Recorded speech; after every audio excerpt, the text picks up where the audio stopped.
After a year and a half of ownership, I want to give you my thoughts, my long-term update of the SuperSearch VTF-2 MK5.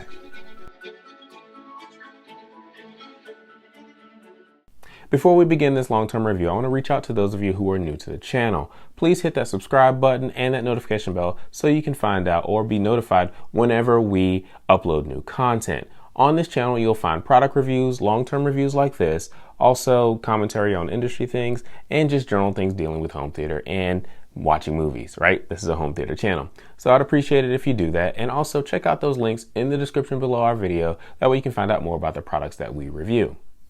So here it is. This is the SuperSearch VTF-2 MK5 or Mark V from SuperSearch. They are based in California and they've been around since the early 90s. They mainly produce subwoofers and speakers for the home theater market.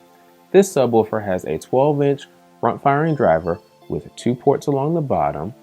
It has a frequency response of as low as 16 Hz with 1 port open and as low as 22 Hz with 2 ports open. It weighs 62 pounds. It has a height of 21.5 inches, a width of 15 inches, and a depth of 24 inches. Along the rear panel, it has all of the adjustments that you expect to find in a modern subwoofer, including volume, phase control, crossover frequency, and an on-off switch.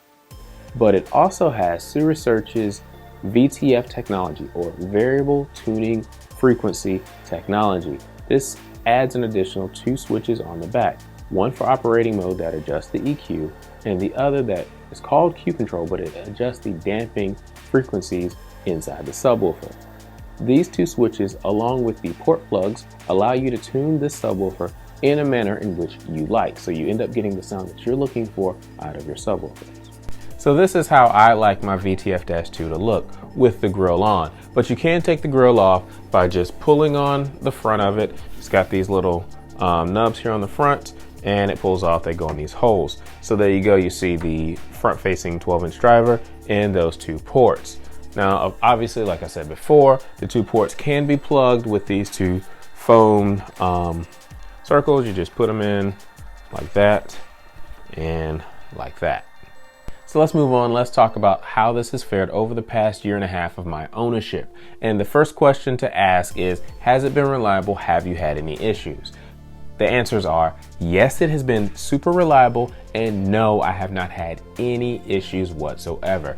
This has worked just like an appliance should work. It turns on when I want it to turn on. It plays when I want it to play, and I've had no issues. No buzzing, no rattling from the cabinet, nothing that would suggest a poor build or bad connections, electrical connections, or anything like that. This has just worked just like you want your subwoofer to work. The next question is sound quality. Has it degraded over the time that I've had it? And the answer to that is no as well. I really enjoy listening to this. I've had no issues whatsoever. It plays just as deep. Music sounds just as good. I just really like the sound quality of this subwoofer. Speaking of sound quality, this sounds exactly the way I want the sub to sound in my room, because I was able to tune it in or dial it in using the variable tuning frequencies that we discussed earlier that Sue has provided in the box. I have the port configuration the way I want it.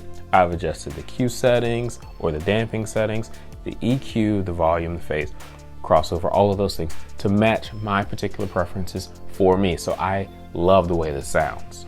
Next question, how does this compare to the other subwoofers you reviewed? And the answer is simple, I like this the best. Point blank, period. I've reviewed other subwoofers. I like those subwoofers for different reasons, and I recommend those for different types of people, but I like this one the best because I've been able to dial it in to my preferences. So would I choose one of those subwoofers over this? No, not at this time. In the future, I may choose a subwoofer over this, and at that point, I'll probably be looking at buying that subwoofer and replacing this one with that, but at this point, this is still my main subwoofer. And the last and final question, do I have any regrets about purchasing this subwoofer? And the short answer is no, zilch, nada, none. Okay, I spent less than $600 on this shipped, and it has worked amazingly well. I've been able to tune it into what I like, so it sounds exactly the way I want a subwoofer to sound, and I don't regret buying it at all. If I find another subwoofer that I like more, will I replace it? Absolutely. At some point I will, but this has been a great sub. The only thing I don't like about it is the design. I wish this looked a little better. I prefer things, this is a little monochromatic, to be honest with you.